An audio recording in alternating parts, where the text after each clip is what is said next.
Domáce nabíjanie prebieha logicky u mňa doma, na dvore môjho rodinného domu alebo v garáži môjho bytového domu. No a verejné nabíjanie prebieha na verejnej nabíjacej sieti, v obchodných domoch, administratívnych budovách, pri reštauráciách, na parkoviskách, pri dopravných tepnách a uzloch. Domáce nabíjanie je pomalé AC nabíjanie cez tzv. Wallbox, ktoré má dve veľké výhody: pohodlie a cena.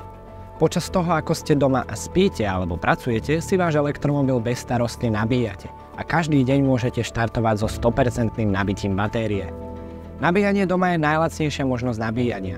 To znamená, že môžete jazdiť pokojne za 2 až 3 eurá na 100 km a cena sa ďalej znižuje, najmä ak nabíjate v noci počas nízkej tarify. Môžete sa dostať až na euro 50 na 100 km. Nabíjanie doma taktiež dáva veľký potenciál na využitie prebytkov z fotovoltiky. Vo verejnej sieti nájdete naše krásne červené ZSE Drive nabíjacie stanice, ale aj roamingové stanice, na ktorých sa tiež nabijete prostredníctvom ZSE Drive. U nás prevádzkujeme celoslovenskú verejnú sieť vrátane najvýkonnejších ultrarýchlych nabíjačiek.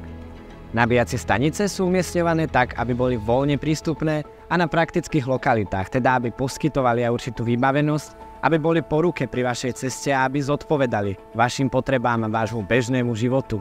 V živote elektromobilistu je verejná sieť užitočná najmä pri dlhších cestách, pracovne alebo na výlet, za rodinou, na dovolenku, alebo tiež pokiaľ nemám možnosť mať domáci wallbox alebo nabíjať v práci.